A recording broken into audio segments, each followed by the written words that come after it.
And once I started realizing that I was a brand, that's when things really started changing. My posts started changing. What I post started changing.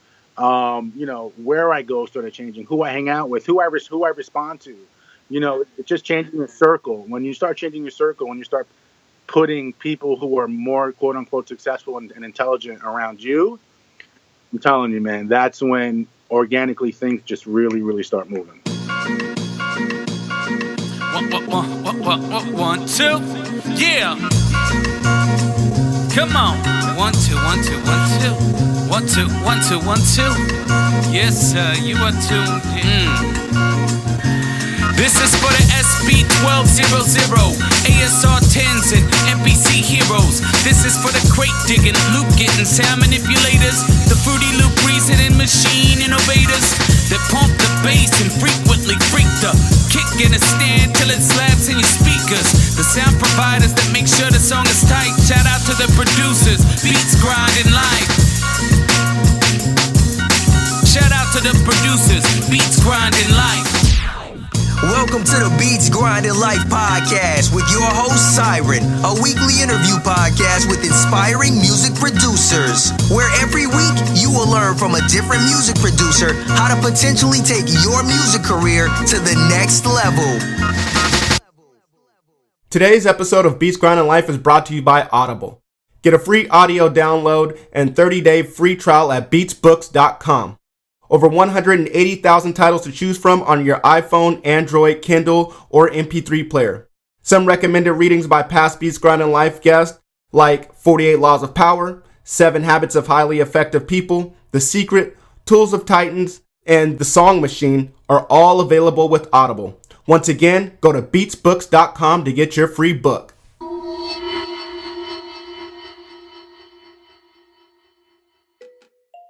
What's up, Beat Grinders? This is another episode of Beats Grinding Life. I'm your host, Siren Beats, and with us today we have Atlas the Plug. Yes, what's going on? What's going on, man? Appreciate you for having me on the show. Man, appreciate you for coming on the show. All right, Beat Grinders, Atlas the Plug is a contributing figure within the hip-hop production community, but he does not make beats. The former aspiring singer is now the founder of the website beatthread.com. That is just one of the many things that he has going on for him. He's also the vice president and A&R of Roseville Music Group, co-founder of Kids So Hard, and the creator of The True Master Show, a showcase for producers, MCs, and dancers. He's also the co-host of the best music production podcast, Blap Chat, with super producer Illmind. And if that's not enough, he is the manager of past Beats Grinding Life guest Jay Lee, formerly known as J2. Yo, Atlas the Plug, thank you for coming through, man. Glad to be here, man. Glad to be here. Excited for it. Excited to be on the show. Thank you, man. Thank you. Excited to have you up on here, man. You're always spitting gems, always blessing the production community with valuable knowledge, man. And I'm just glad that you're going to be able to share that up on here, man. Yeah, man. I'm excited, man. You know, I've been wanting to be on the show. So, like I said, I'm a fan of yours, and it's an honor to be here. Dope, man. All right, man. Well, I just gave but I gave a rundown of everything that you're doing, man. If you can just expand just a little bit and let the listeners know a little bit more about you, the things that I didn't get to touch, that'd be great. I mean, that's in a quick. I'm working on a few other things, but what you said there is pretty much what I have going on right at this moment. I know it's a bunch of different things, but that's what I've been truly focused on over the past, couple years. Okay. That's what's up, man. Yeah. Well, man, here on Beats Grinding Life, man, we always start with the past, man. We always want to know, where did you come from? What made you want to get into this, man? And I want to know what made you want to get into music and the music industry. Okay. I mean, it's a real good question. I mean, the way I got into it, not even realizing it, is, when I was younger, I'd say probably like, 11, 12 years old, maybe around like 9 or 10, actually. My mom used to buy me these keyboards. Mm-hmm. And, I got like a little Muppet Baby one. And, in the old school keyboards, they have like that demo button where you hit the demo and it plays like, some type of song, right, something like that. Right. So I would hit the demo button and then I would try to figure out the song that was playing by ear. And you know, and I learned every keyboard I got. I just started learning playing by ear. Damn. That way. So each year as I got older, my mom would buy me a bigger keyboard. So I went from like the Muppet Baby one to like an to like a Casio to like an M Audio to like an M Audio, and then my mom got me like a Keytar. Nice. And you know, and then I just kind of kept evolving, and then I used to record myself as a kid. I'd make like a blanket, a tent, dome kind of thing, you know, in your room, the bunk beds or whatever. So I used to do that, and I used to record myself on one of those old school big cassette. I mean, like, looks like a box, like the teachers used to have it with the big red button, right, where you put the cassette tape in. And you know, I figured out that if you plug the headphone jack into the mic jack, then you can record yourself on one side of the headphone jack, right? And record as the mic. So I used to record like my own mini shows. I used to just go in there and like, yeah, you know, like, hey, what's up? This is Atlas here, you know, like pretend I had a radio station, and then I would just belt out singing, and then like try to rap, you know, even though I wasn't really a good rapper, but that was kind of what inspired the music side of me. I'm not even realizing I was doing that. It was just like a normal thing. I didn't realize until I got older that happened. And then, you know, moving from the keyboard, I started getting really intrigued with the guitar. So I started playing guitar and self-taught, you know, learning scales and majors and minors. And then I got heavy into songwriting. I would say like I wrote my first, you know, I'm showing my age a little bit here, but Cypress Hill, If I Can Just Kill a Man.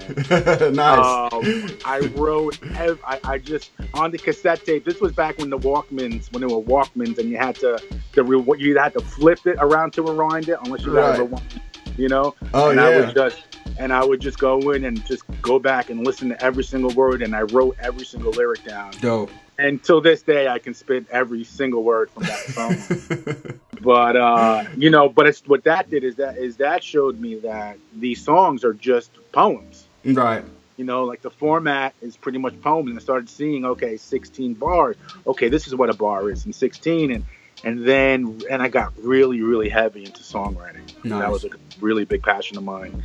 And got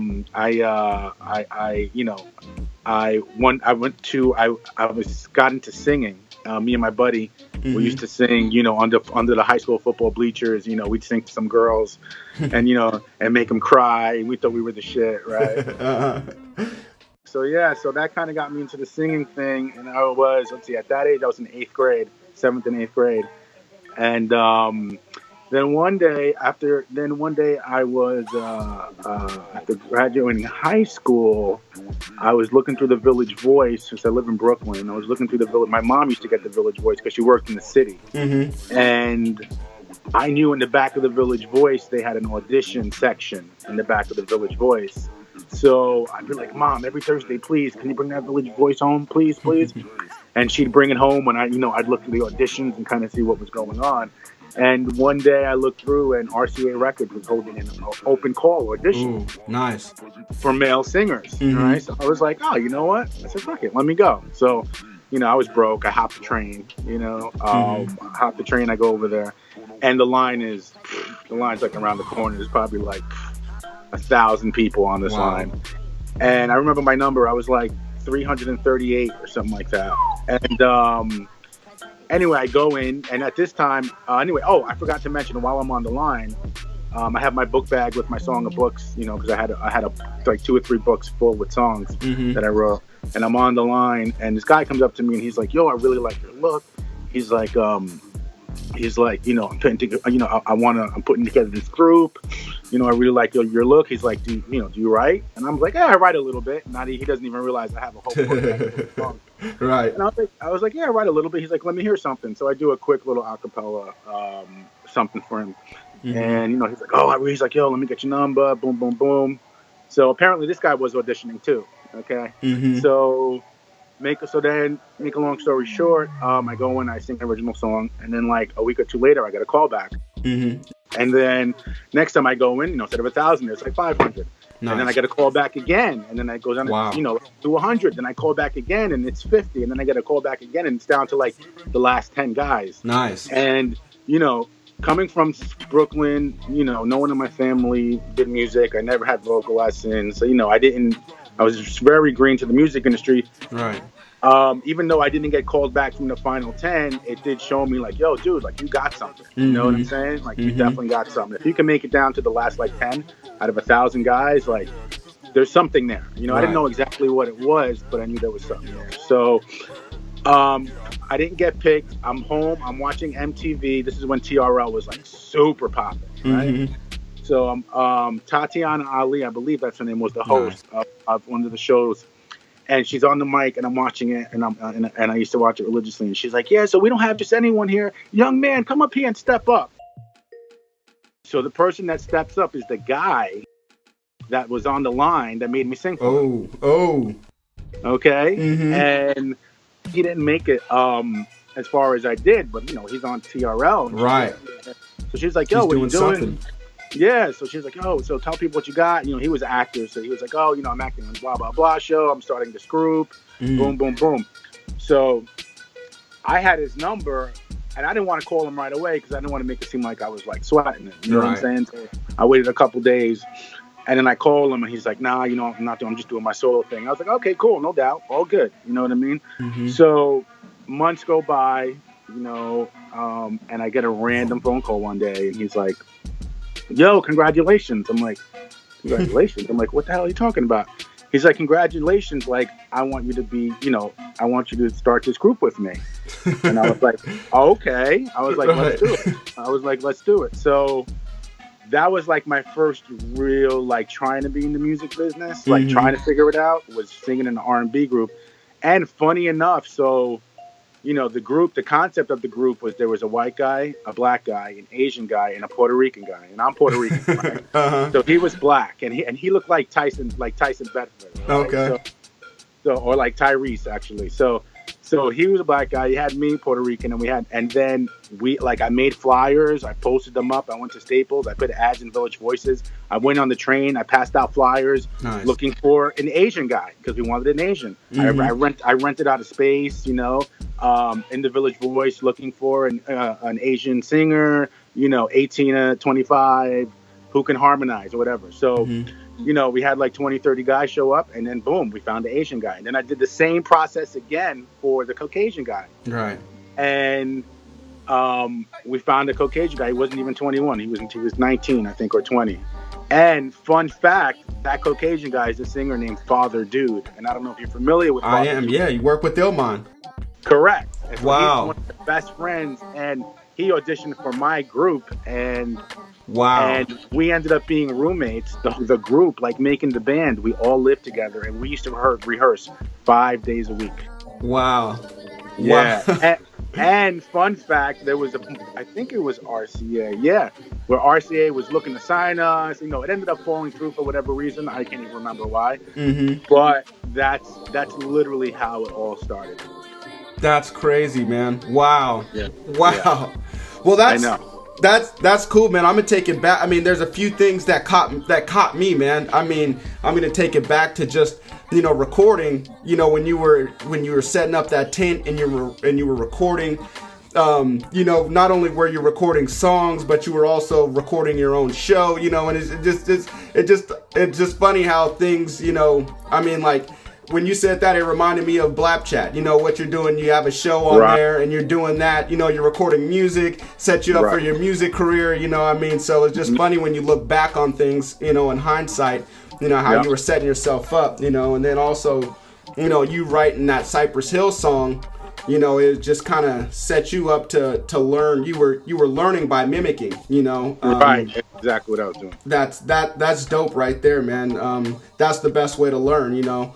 And then just, you know, well, fast forward through all that, you know, and just you meeting Father Dude, you going through all of that is just, you know, funny how, you know, you never even knew that all of this would lead to that, you know, no idea. And that's no idea. And fun fact is, if I never met Father Dude or had him audition for my group, I would have never met Illmind. That's nuts, man. That's crazy. Because after our group broke up, let me tell you, when the group initially broke up, I didn't know what I was going to do in my life. Right. Because I thought we were going to get signed. You put everything into it. Yeah, I thought we were the next big, boy band. I thought this was it. This is my ticket. This is what I've been dreaming of, and this is what I really want to do. Right. And then once all that fell apart, literally in front of my eyes, I was like, holy shit. Like, what do I do now? Right. And Father Dude had met Illmind at a video shoot in Harlem for the rapper. His name is S-God. And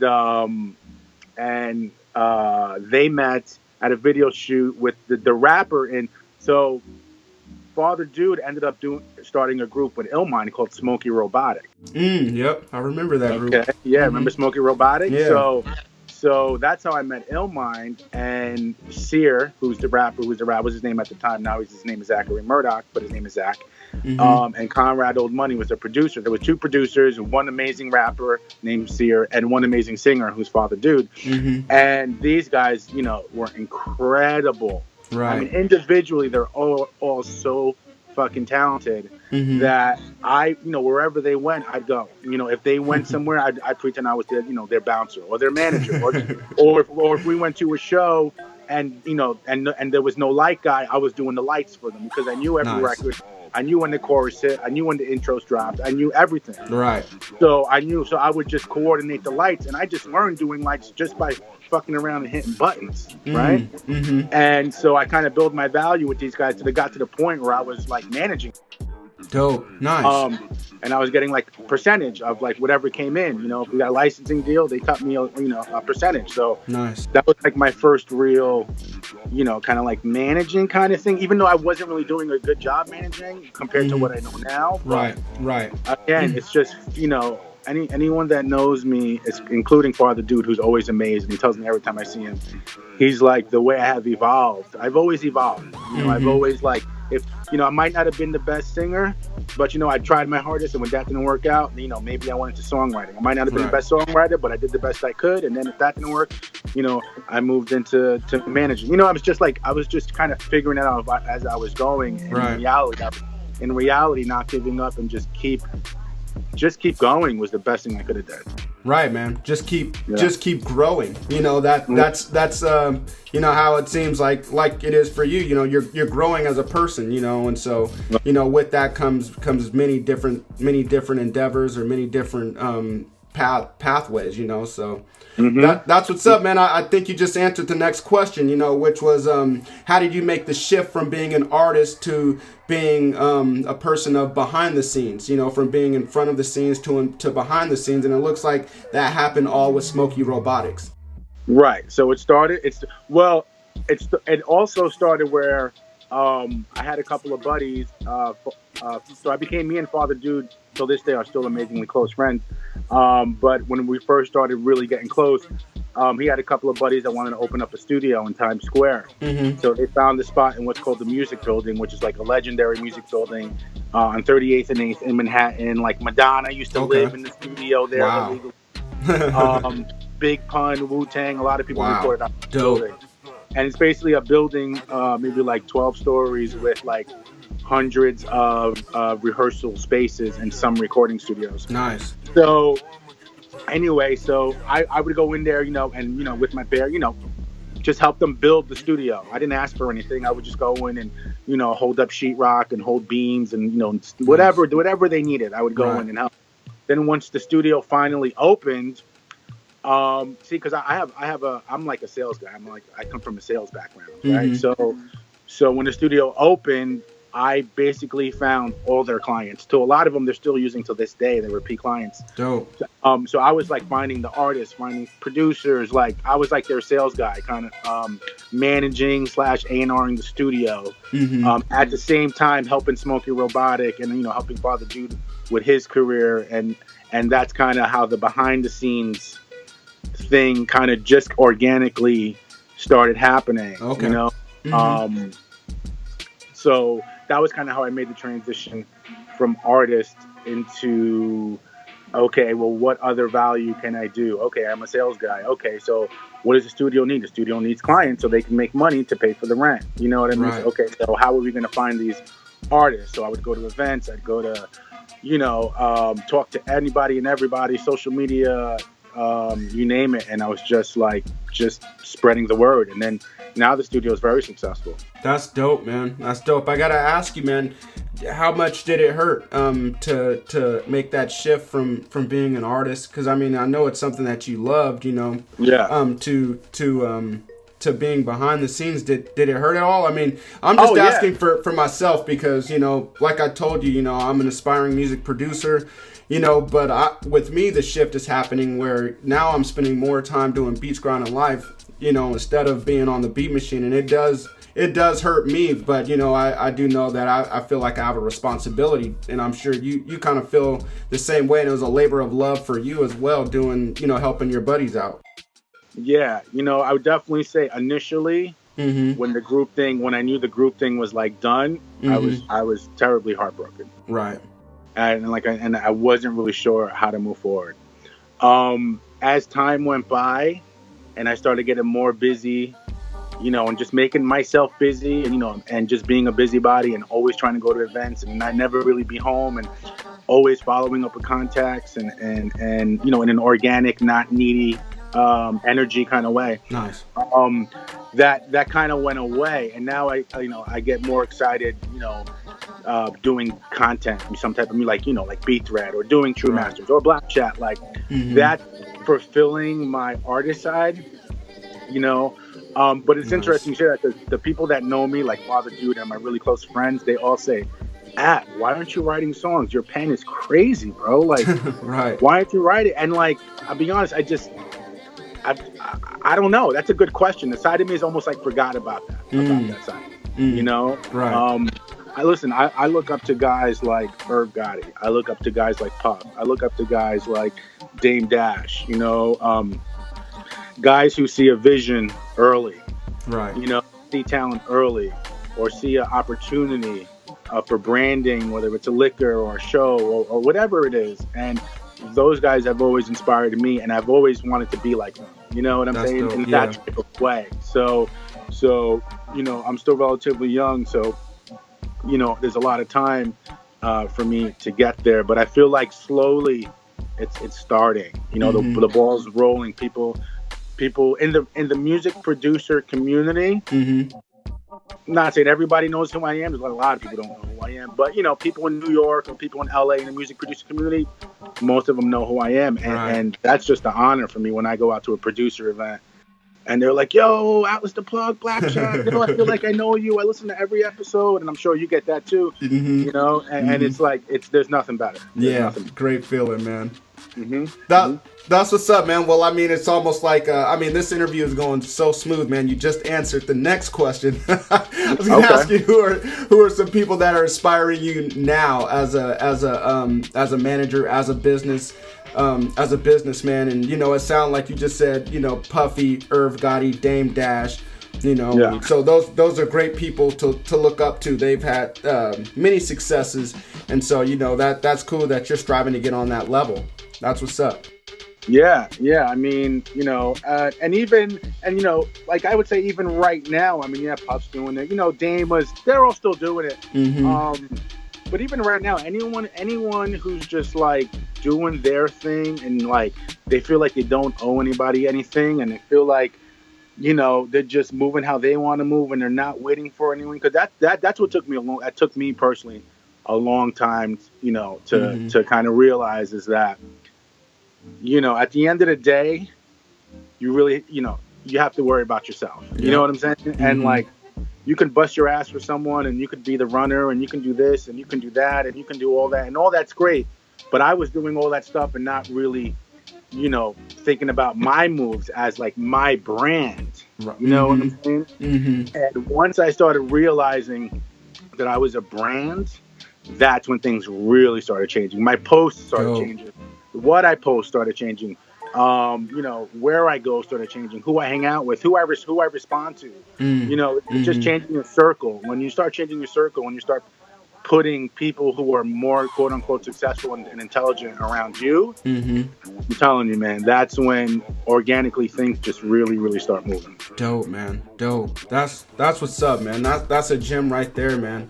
Well, thank you for that, man. All right, man. Well, on here on Beats Grinding Life, man. You know, we love, just talking up, chatting, getting gems from people like you. But, you know, it's not all about the good times, you know, and here on Beats Grinding Life, at this time of the interview, man, I strive to make people cry. I really do. I strive to make people tuck their tails, man, because I want to know what's a major setback or failure that you've had in your career that you've been able to bounce back from. So maybe we can learn from some of those failures or setbacks and avoid the pitfalls as we're trying to make it as music producers or as managers or whatever in the music game. I mean, listen, that's a very, very good question. And you know what? The way I feel about this is there's never really a setback. There's never really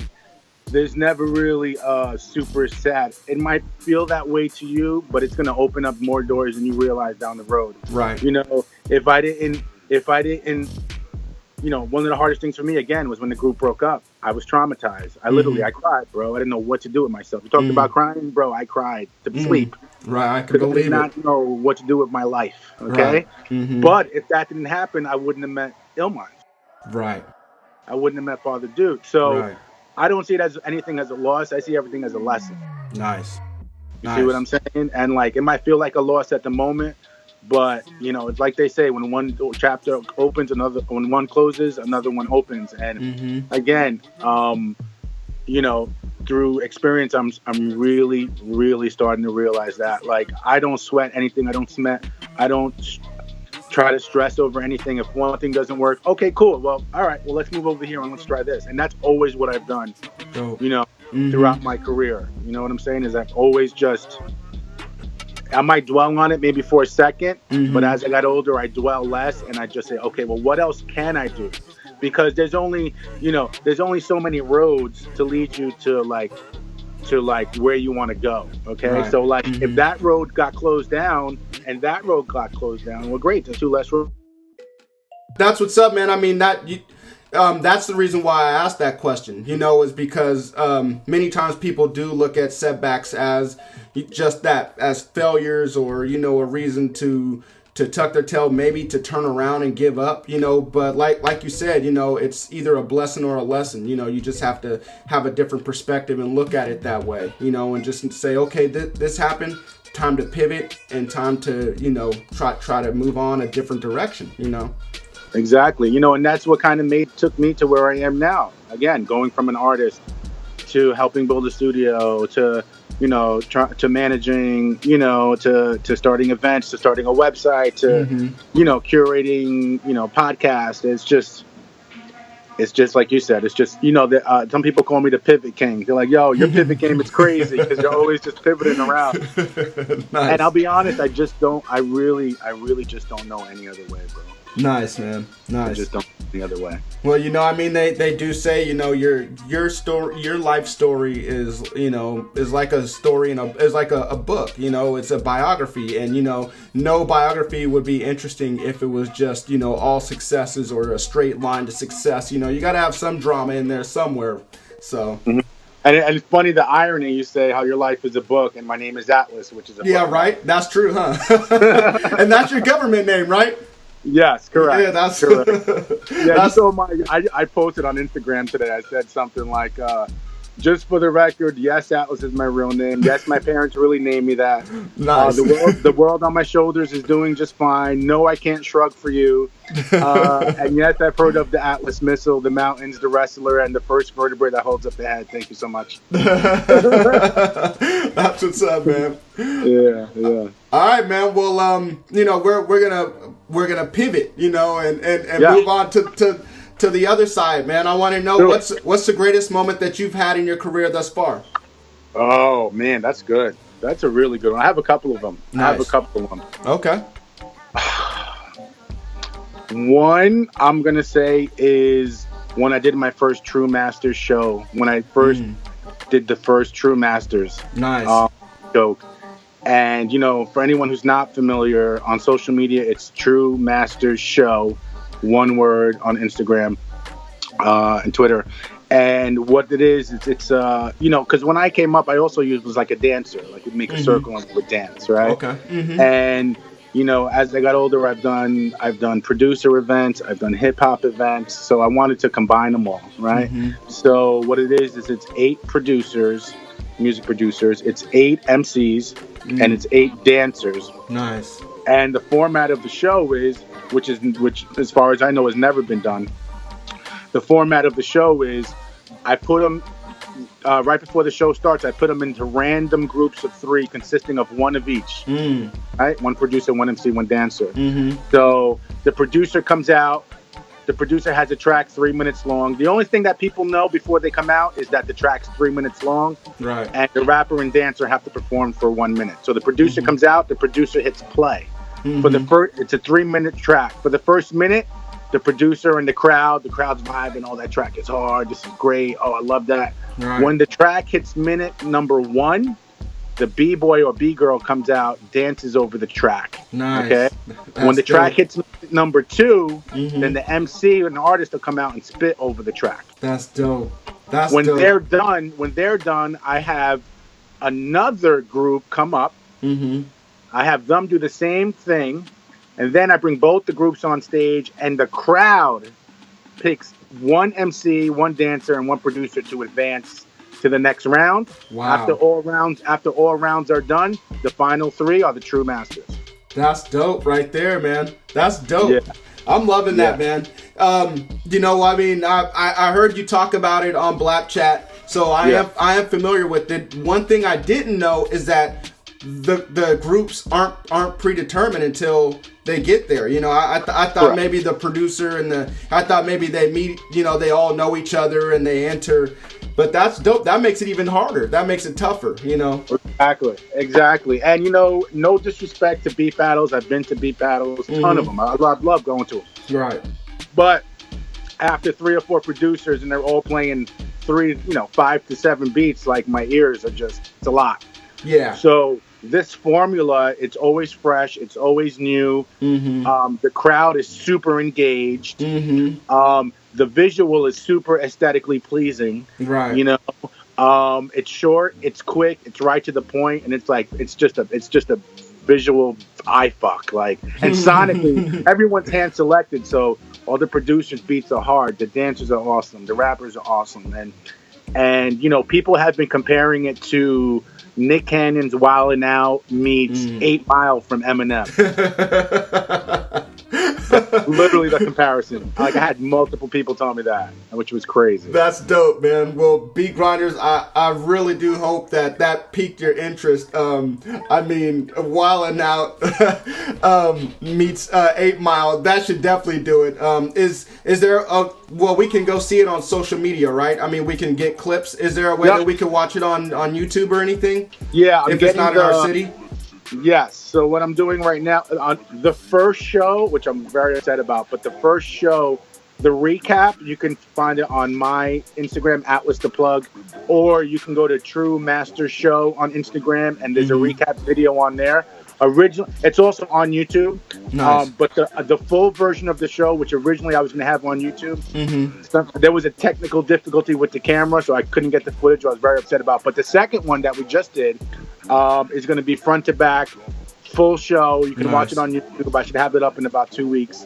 Okay. And the next show we're doing in New York City is July 27th. I believe it's a Thursday night at Drum in New York City. And if you're interested in that, you can just go to the True Master Show, and in the link, it'll have the RSVP. Okay. Well, man, anybody in the New York area or anybody that plans on being in the New York area at that time, you guys definitely go check it out. I wish I could check it out. Maybe, hopefully, I can be in the New York area around that time, man. That sounds pretty dope, man. And like you said, it's fresh, it's new. No one's done it. You know, and every minute it gives the audience something else to focus on, even though the beat is still present. You know, it just moves something else up to the forefront, the MC or the dancer. You know, correct. So that's dope, man. That's dope, man. That's you know, that's something that you should definitely be proud of, man. Putting that on. And who are some of the producers that are going to be that have been selected for the next show? Have you selected them yet? We're going through the submission process now. So because that usually takes about 30 days to do. That's why I do it every 2 months, because it's a lot of work for me. I'm dealing with 24 different acts, and I'm doing it by myself. So it takes a little bit of time. But the first winner, was Nook Beats, NUK Beats. Yeah, Nook Beats, NUK BEATZ. This dude is stupid. He's hard. Yeah, he's stupid. Wow. And he went up against some good people, man. He went up against this guy Riser. Jay Lee was on there too. Nice. But again, the crowd picks the winner. It's not me. So that's that's what makes it very interesting, man. And that's, to answer your question about what's one of the best moments as far as my career. I've done a lot of stuff. The second one I would say was when Beat Thread actually launched. Nice. Yeah. Okay. Well, man, can I not to cut you off, but can I tell you real quick how even Beat Thread even came about? Go ahead. Let me tell you about that. Okay. So, a lot of people know me also as being like Illmind's A&R and being real close with Illmind. And everyone knows that's my guy and we're super tight. I was getting so many submissions, so many email submissions, and I was like getting to the point where I couldn't go through all of them, but I wanted to, because I always feel like the one I'm going to miss is going to be the one, what I'm saying? Right. Yep. And so I always make it a point of, I literally would sit, I would sit for hours and hours in Roseville and just, we had the studio in Brooklyn, the headquarters, and I would just sit for hours. Ill would be in the room for hours making beats, and I'd be outside the room, like, listening to all the submissions and doing, like, count admin and lining shit up and just kind of being that guy. And, one day I came home, and this sounds like a crazy story, but this is really the truth. I came home and I was watching a documentary, and I forget what it was, but they were talking about Einstein and, like, all these, like, geniuses and people that come up with, so Edison, Thomas Edison and all these guys. Right. And they were saying how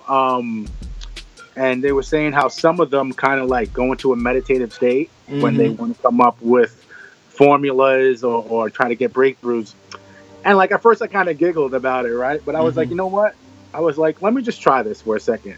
So I laid back, literally in my bed, looking up at the ceiling, laying in my bed, and I closed my eyes, and I just started, like, meditating, I guess it was, right? Not even realizing I was doing it. And then just, like, literally going through my head was like, okay, well, what is a problem right now that I'm having that I need to be solved that I think other people are having the same problem? And I said, okay, well, right now I'm getting so many beat submissions, I don't even know what to do with them. So then I said, okay, well, how can we fix that? And I was like, okay, well, what if there was a place you can go to where you can upload your music and people tell you what they think on, like, a rating system, and, like, it's like Reddit where the most popular ones float to the top, Wow. And then that was when it just fucking hit me. I was like, yo, there are producers that are 10 years old. There are producers that are 90 years old. There are producers that live in their mom's basement. There are producers that have mansions in the mountains. You know what I'm saying? Like, they're in America, they're in Europe, they're China, they're all over the world.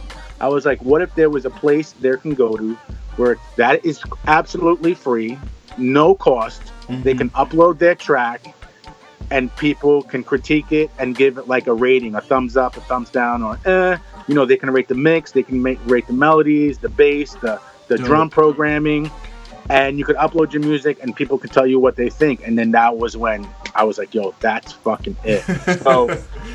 So the next day I go back to RMG, and every morning me and El would meet, and we would just, like, just kind of brainstorm what the plan was, what we had going on, and then Il would go and lock himself in the studio for like 8 hours, coming out for coffee, and then I would just hit the laptop and start going through submissions and lining up everything. Right. And we went to Ryan Leslie was having an event for his Superphone. Are you familiar with a Superphone? Yeah.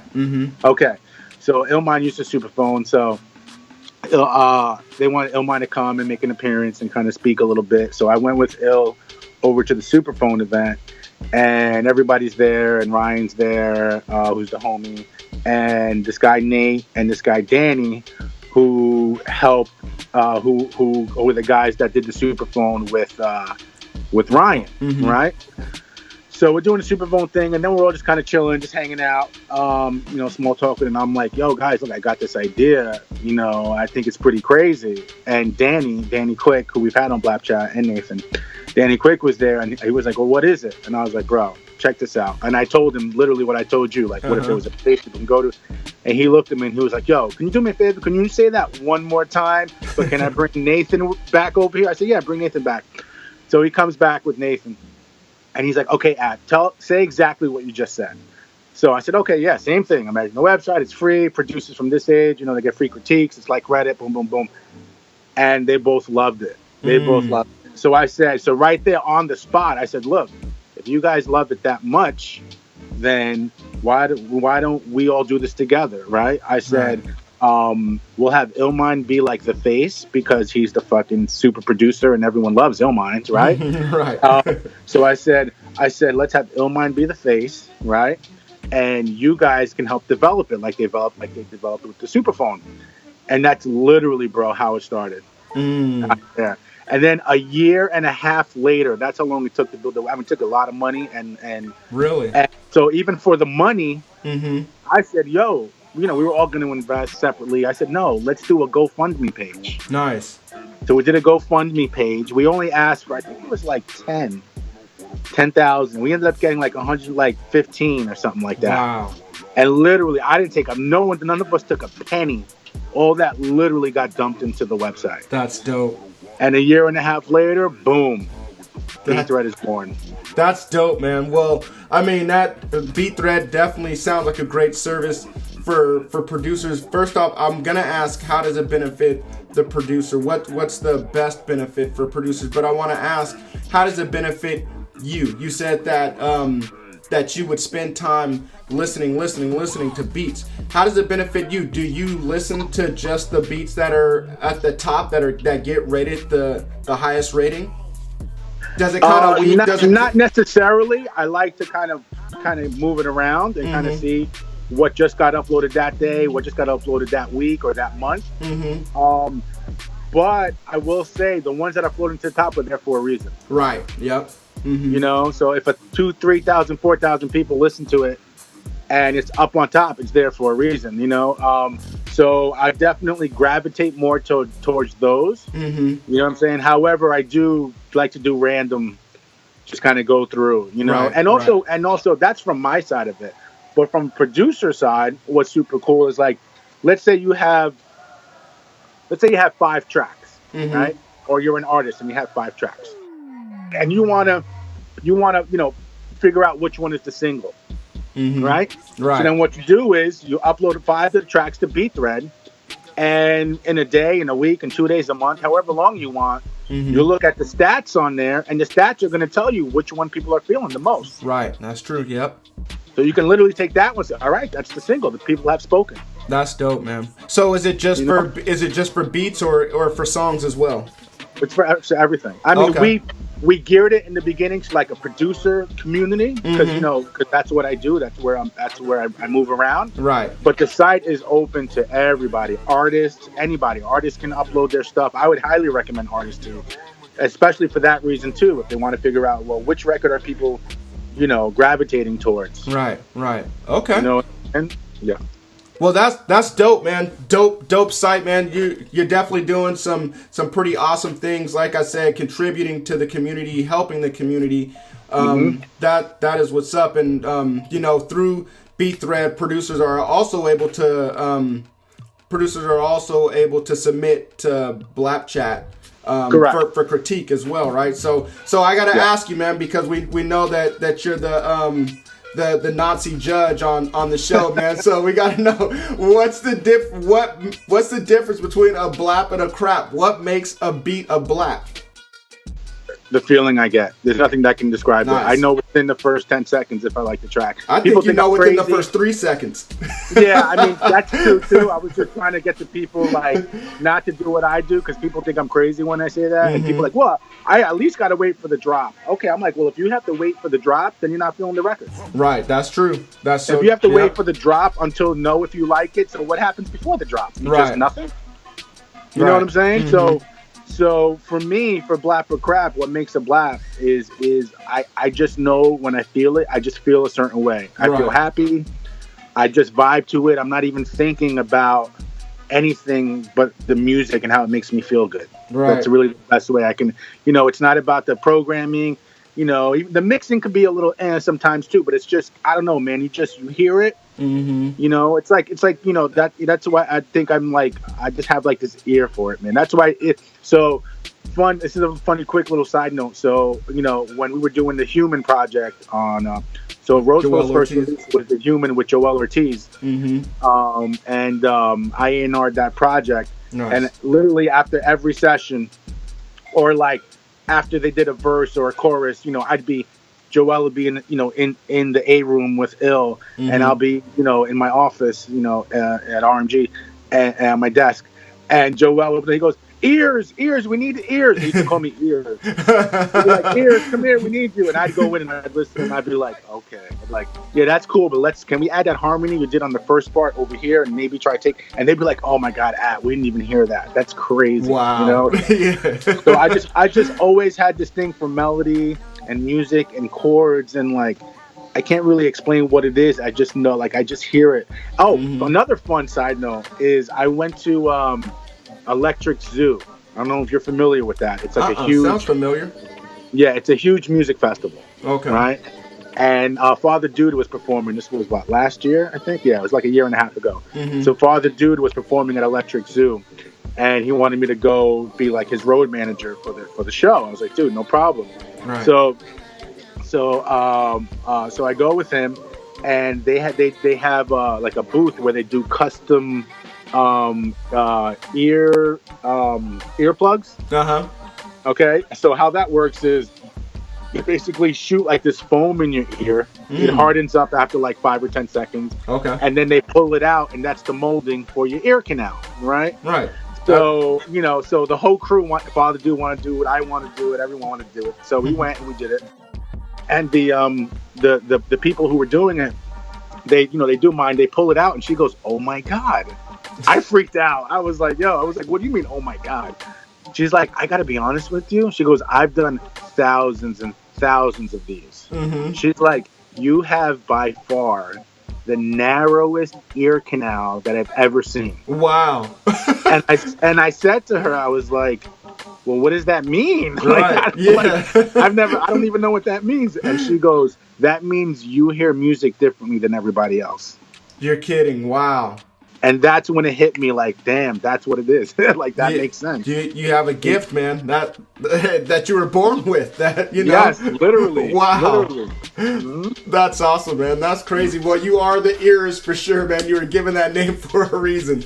That's what's up, man. Well, I mean, that answer was very, very simple. It's just a feeling, and I mean, it's nothing complicated or anything. It's just the feeling that you get. That's what music is supposed to do, is provide a feeling, provide a good feeling. So, and listen, just because I blap it doesn't mean it's not good. Right. It's just not for me. Yep, that's true. Music is, everyone feels differently. Just because I don't like it doesn't mean it's not. Right. It's not good. It's just from my taste and what I personally would like. Maybe it's not at that moment.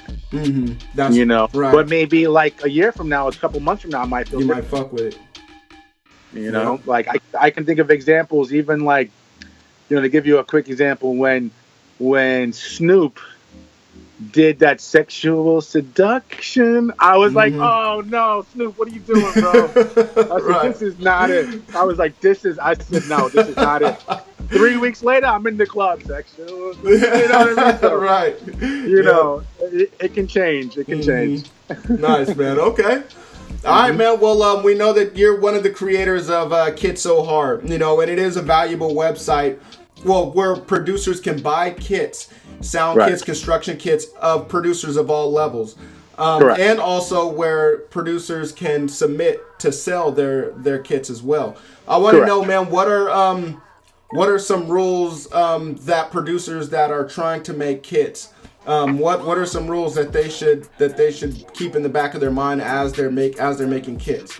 I mean, first rule, don't take sounds from someone else's kit and manipulate it and then call it your kit. That's nice. The first one. Yeah, that is. I hear that a lot. Be unique.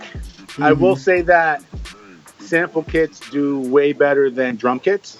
Okay. Because there's like a million. I mean, like, how many kicks do you really need? Right. How many snares and hi-hats do you really need? Most producers have like a handful, between 3 and 5, that are their go-to. You know what I'm saying? Right, that's true. So I would say that if you're gonna do a kit and you have some type of musical and you're inclined musically in any type of way, I would focus on sample kits because it's unique.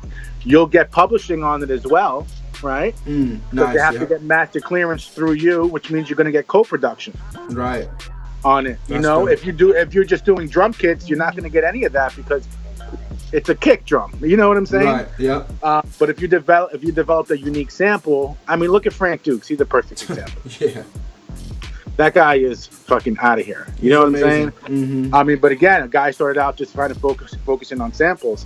So I would say, if you have the talent, and you don't even have to be a producer. If you're a friggin' just musician of any kind, if you can play a trumpet, you could play a harp, you can play a guitar, you could sing.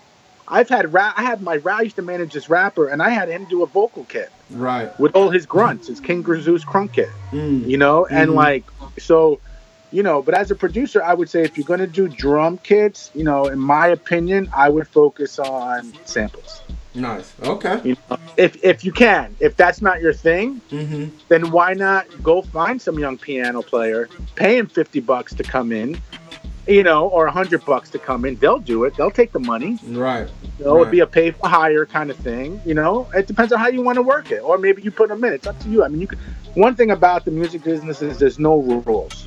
There's no rules. You make what you want. You know what I'm saying? So it's just a matter of being creative and like, okay, if I can't physically do something, then who can I get to do it? And that's how I got my name, Atlas the Plug. Illmind gave me that. Illmind gave me that name on Blapchat. We were shooting an episode, and one of the co-hosts needed something, and someone else needed something, and they were like thanking me on air, like, "Yo, when I needed that engineer for that mixing, good look." And someone else was like, "Yo, when you hit me up with that graphic guy and Illmind said, 'Yo, Atlas the Plug,' and then that was it. It just stuck. I literally went home and changed all my social media to Atlas the Plug. Nice. And within like weeks, I saw how that literally changed my brands. Right. That's dope. You know what I'm saying? And it happened organically. So anyway, taking that back to a producer, it's like, okay, like, try to think outside the box, like do the samples. If you can't physically play, put an ad on Craigslist. Piano player. Of course you're gonna meet them at a coffee shop. Make sure they're legit, not a crackhead or anyone crazy. You know what I'm saying? Right. But like, dude, you got to get out there, and you can't. It's not gonna come to you. You have to put the work in, and you have to go. If you're not physically leaving where you're housed, then you have to be on the internet. You have to be on the computer, and you got to just find people. Dope, man. Those are a lot of gems right there, man. And I mean, producers listening to this, beat grinders, you guys, like you said, get on your hustle and get some producer kits going. I mean, some sound kits going. There's publishing that's available. And like Atlas said, if you can't physically play, find someone that can and collab with them. So. Exactly. And you could do it again. You could do it as a pay for hire, where you throw them 100, 200, whatever your budget is, Right. You pay them that, and then it's easy breezy, and, maybe you sign a quick little waiver or release, so you can do that on handwritten or however you want to do it. It's not hard. Or you can do it on, hey, look, listen, I don't have the money right now, but if we make a guitar kit together, then we'll split it 50-50, or we'll split it 70-30, or 60-40, or 80-20, or whatever. Dope, man. You know what I'm saying? And that's how you got to be creative and start using these musicians, because then you make a little money, they make a little money. So now next time you call them, they're definitely going to pick up the phone. Because when you call, then there's going to be this, but it usually involves a little money. Right. You understand what I'm saying? And that's how you're building your value. You're starting to build your value. People are going to say, yo, I got to be around that guy. That's dope, man. That's awesome, man. Those man, just you just saying that, man, just makes me want to just get moving and doing something, man. So thank you for that, man. Yeah, and to add to that, even how Kids So Hard got started. So Ills, obviously we all know Black Kits. They're the number one kits, in my opinion, Right, the number yeah. one kit in the industry, hands down, no ifs, ands, or buts. Right. Okay? I hear them on almost every top 40 hit. Literally, I hear them on almost every single one. So, Ill was very, and still to this day, super, super successful with that. And, we were just brainstorming, and it was like, yo, well, what if we had our own site? And, like, we know these young producers, and they're always like, I'm getting some kits here and there, but, like, what if we made it a thing? And we started putting these young producers that no one's ever heard of on, and we started having them do kits, So at the time,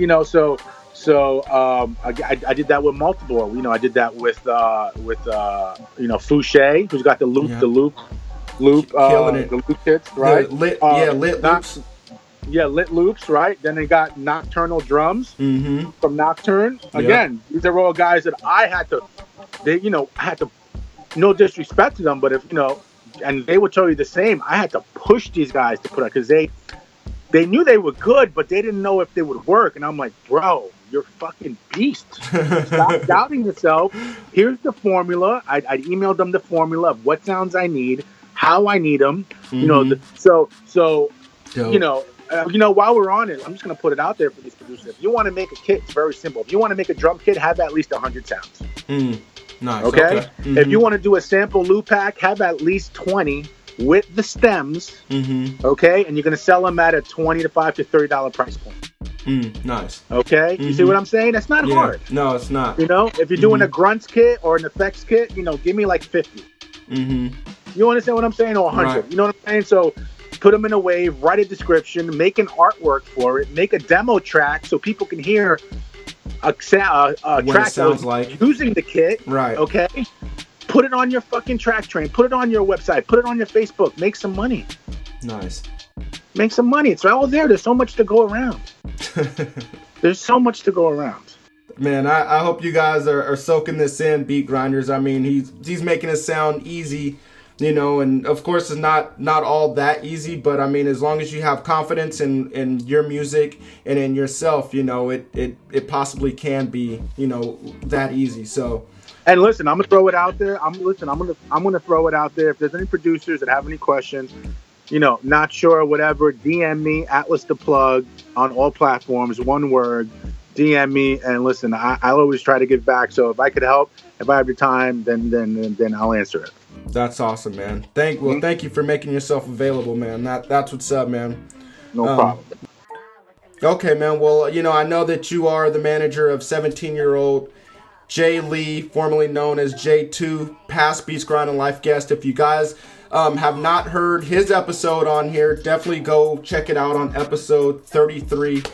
Jay Lee drops gems as well. So if there's anything that you can tell the producers listening today about getting management, what would you tell them? And I also know that that's the last episode on Blap Chat as well. You guys talk about getting a manager, when is the right time, but if you can also just elaborate on that and talk about like what you need to look for when hiring a manager, what does a manager need out of a producer, and vice versa, what does a producer need out of a manager? Okay, that's a couple of very good questions. Okay, first one, in my opinion, is to answer the first question. I believe it was, how do you find a manager, right? So, in my opinion, you don't find a manager. My opinion is the manager finds you. Right. Okay? You never want to be... I'm not saying, like, if you're out in an event and, someone's managing and, and you're going to, like, give them your elevator pitch, go for it. Do it. No problem. But what I'm saying is, listen, you can send random DMs out to managers, once in a blue that works. I'm not saying don't do that, but I'm saying if you're putting out dope content on your Instagram, your Twitter, your SoundCloud, you're doing your best with pictures on your Instagram, you're doing the best with your brand, then that manager is going to call you and find you. Right. Okay. The way even I met J2 was like 2 years ago on Twitter. He was like retweeting me, and then one day he tweeted, oh, I can't wait for the day when I get that phone. It's out there. If you look on his Twitter, like from 2 years, I can't wait for the day I get the phone call from Atlas the Plug to be my manager. Wow.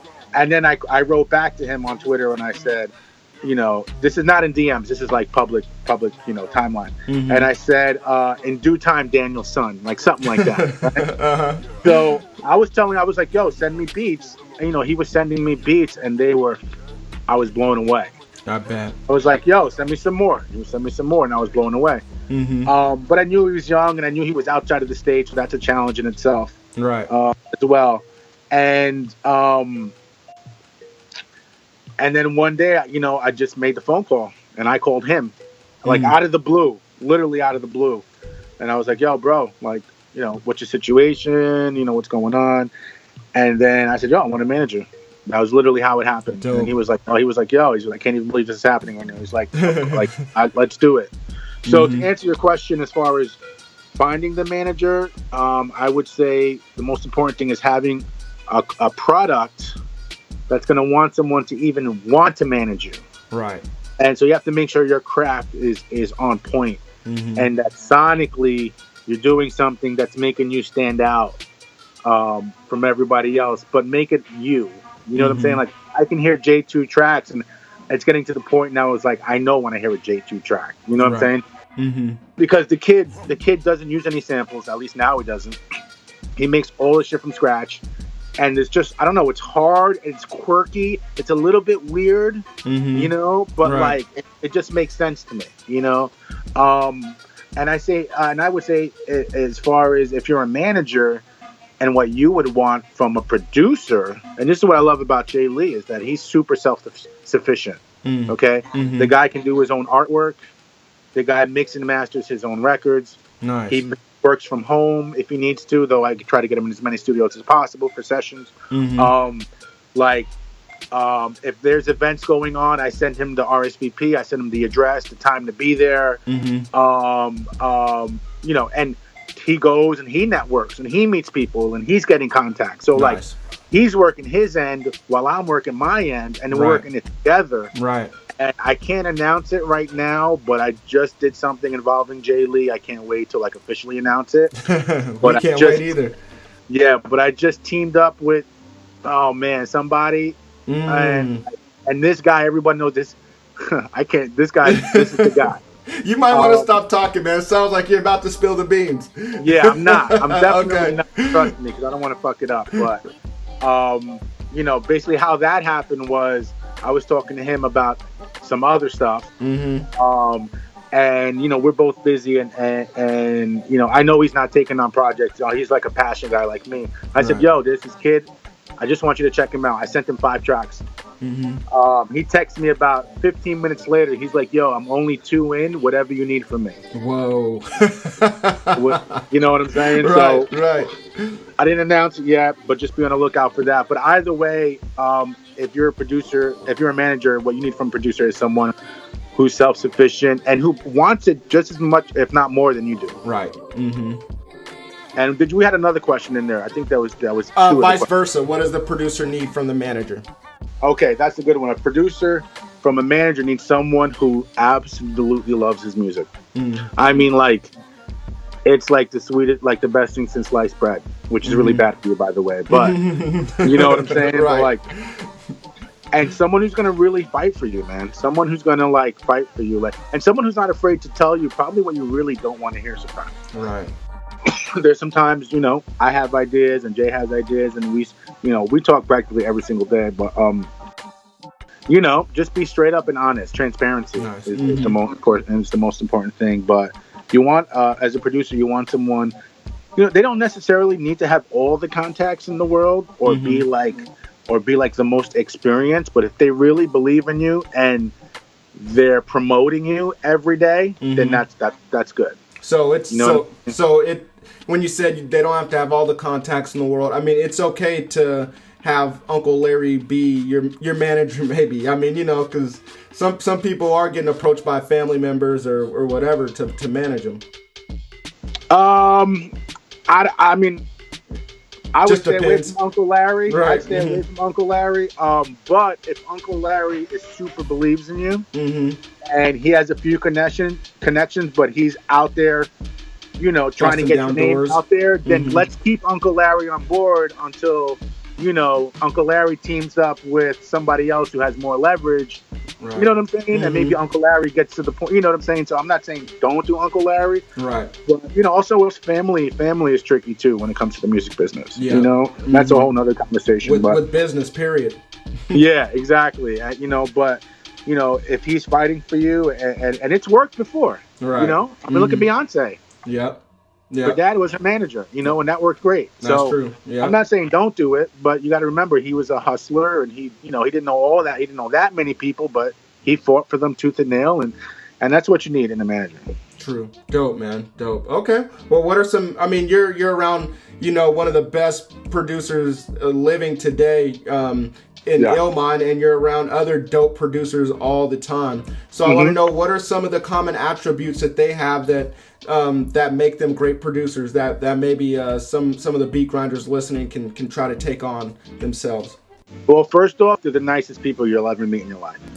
Nice. The most humble, nicest people you'll ever meet in your life. Nice. Okay. I mean, think about it for a second. Let's think about, especially the producers now age, but even 10 years ago or 15 years ago, producers by themselves, right, usually in their room or in their mom's basement for hours and hours looking at a computer screen with a pair of headphones. Right. Okay. So they're not like rambunctious. They're not like in your face, put me in front of the Social camera. Butterflies. Yeah, that's not really their thing. They're like humble. They're like Shaolin monks, like, the nicest, humblest, like, they're giving. Producers share. That's one thing I like about producers. They share their sounds, they share their techniques. For the most part, like, they like to share. I mean, music was made, like we say, to be done with other people, but I noticed in the producer community especially, that's what I love about being there. It's like everyone is cool. There's no fighting. Right. Yep. I've never seen one fight or even an argument at any producer, anything I've ever done or been to. Yeah, I rarely hear about producer beef. I'm trying to think of producers that beef. Unless it's about like business, about money but I like you said, it's very rare. Yeah, so it's like producers are like the night, and I would say I've been around some of the biggest producers, right? And they all have the same nice, kind, fucking no ego. Nice. They're just like regular people, dude. Like regular people. But they're super, super passionate about the music. Right. Okay. No ifs, ands, or buts. Like this is the way they want to do it. They might, you might say maybe do this, but usually it's going to go how they want it to go. And that's okay, because that's why they're where they are. Right. Exactly. Okay. Nice, man. Nice. Okay. Well, I want to know what do you think? What book do you think every producer should read? And it doesn't have to be music related, but it can be. Listen, it's a book by Dale Carnegie. It changed my life. Nice. Okay. It's a book. His name is Dale Carnegie, and the book is called How to Win Friends and Influence People. Nice. Okay. And I would highly recommend everyone. The sales are about to go through the roof now because of this podcast. even though this book, that's one of the most popular books out there. Right. Even though this book has been out, I mean, every like 10 or 20 years they update it. But this book has been out. I believe it's been probably like 100 years or something like that. Probably, but anyway, the book is called. It's by Dale Carnegie, right? How to win friends and influence people. Okay. And let me tell you, that book changed my life. Dope.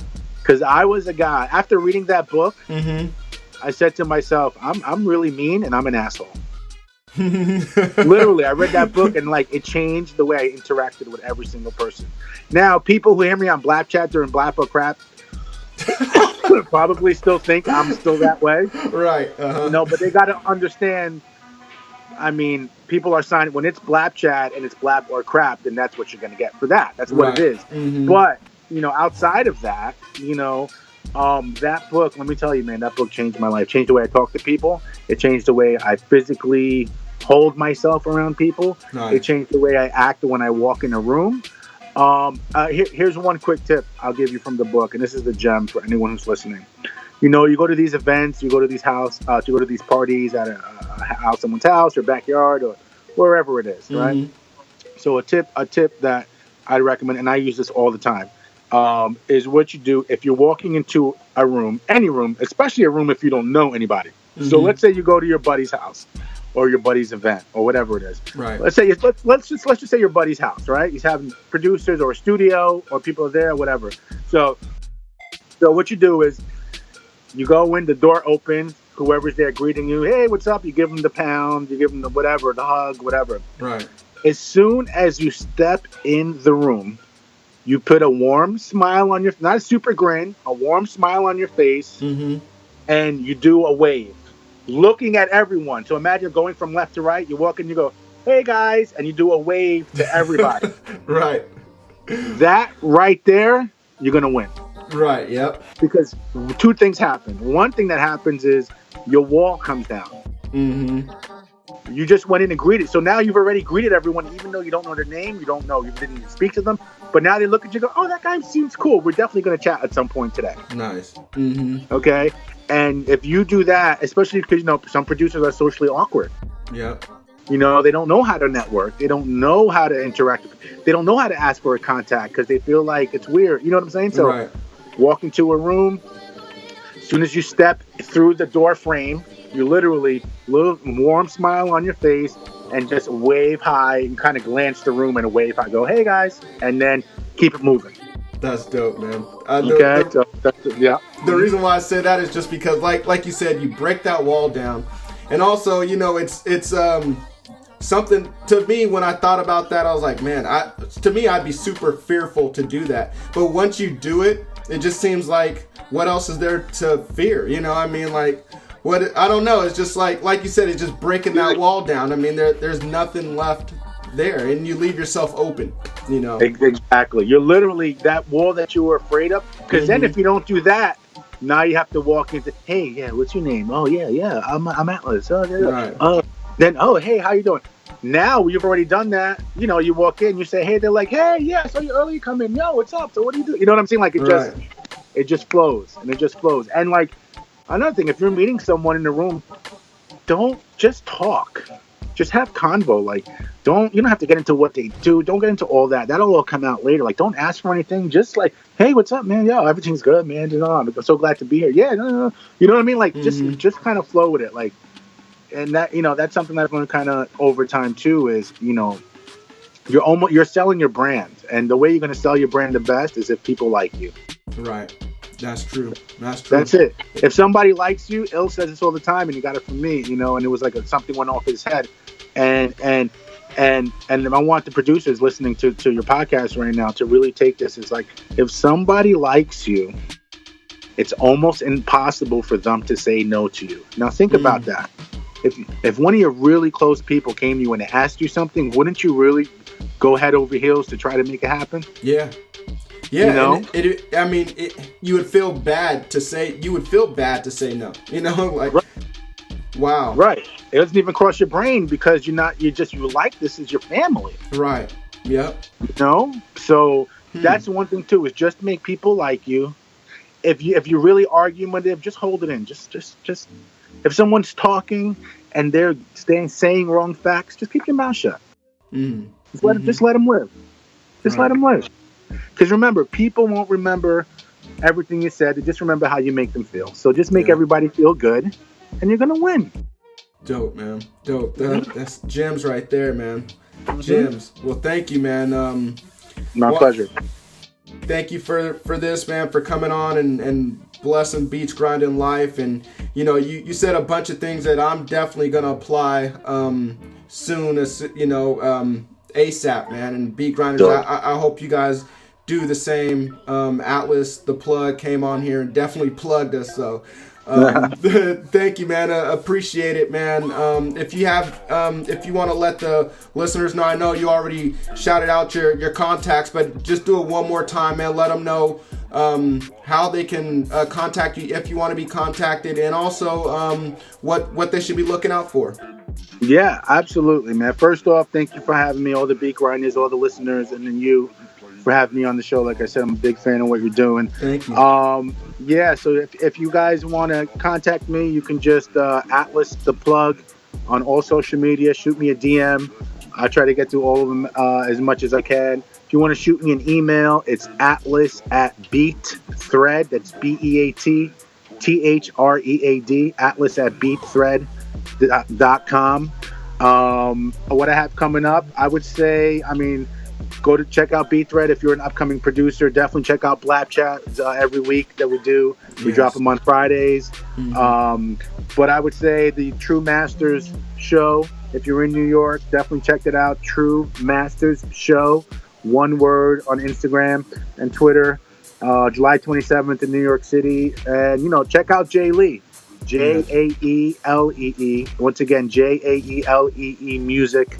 On Instagram and Twitter and all that. He's super talented. If anyone's looking for tracks, or just want to just kind of build with him, he's based out of New York and he's in Brooklyn. So, I look forward to hearing from everyone. And again, dude, thanks for having me on the show, and keep up the great work, man. Thank you, man. Thank you.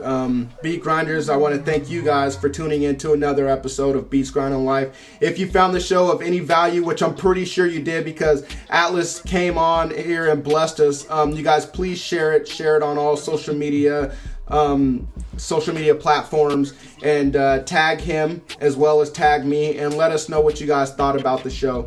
Please rate and review the show on iTunes. Share it on SoundCloud. And you guys know how it goes. This week you have been mentored by Atlas the Plug. So keep making beats, stay on your grind, live life, and peace, y'all. I gotta carry him. Yeah, I'ma go into this. Yeah, this is Gorilla. Yeah, I'ma go get the pad. Yeah, or I'ma get the pad. Here at Beats Grinding Life, we want to thank you for listening to another episode. We want to know, what were your biggest takeaways from this interview? Just go to beatsgrindinglife.com and leave a comment on this episode's show notes page. Also, while you are there, go subscribe to the podcast on iTunes. Just click the little button that says subscribe. If you could, please leave a rating and review. Rating and reviews are the best way to show your appreciation because it helps more people find out about the podcast. So until next week's episode, keep grinding.